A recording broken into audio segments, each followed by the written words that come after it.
Gukinyeria umuthi ni thiku 94 itiganite githurano kinene gitabanio mweri wa kanana. Ikundi itiganite cia guthurima ithurano gicigo-ini kia Afrika ya irathiro ikihinyiriria bata wa thayu.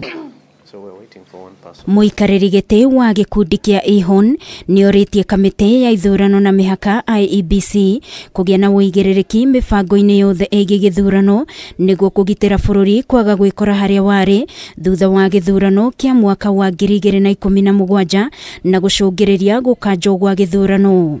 Electoral integrity impacts on the credibility and transparency of the electoral processes.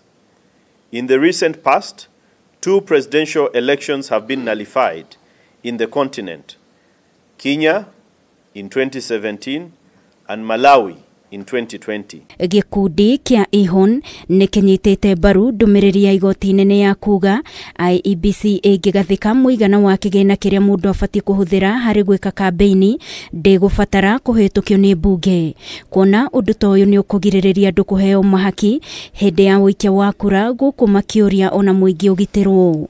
Unregulated flow of money in the funding of political parties and election campaigns threatens key democratic principles and undermines electoral integrity. Na wathurimi a ithurano kuma mabururi mangi ta South Sudan, Tanzania, Uganda na Somalia ni morite a Kenya kuiga thayu makiuga bururi wa Kenya ukoragwo rikionereria kuri mabururi mangi ma gitaru kia Afrika ya irathiro na riria kwagia na thina ni mahutagio niguo na njira nene. Can we run politics beyond tribalism? Can we run politics that is issue-based and not personality-based? So I think from East Africa, we are praying for you.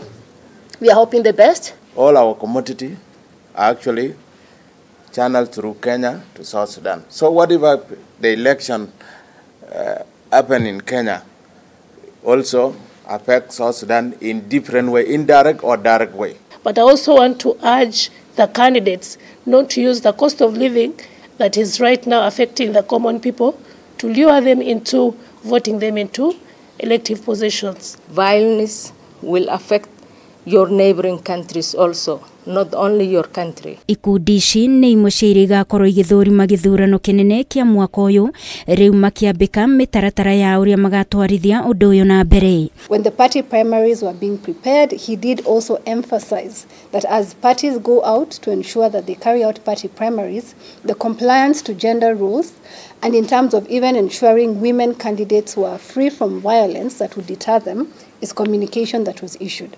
So we are monitoring that very closely. Girifotera Kameme TV ni njitagwo Wangui wa Mwirori. So we're waiting for one person.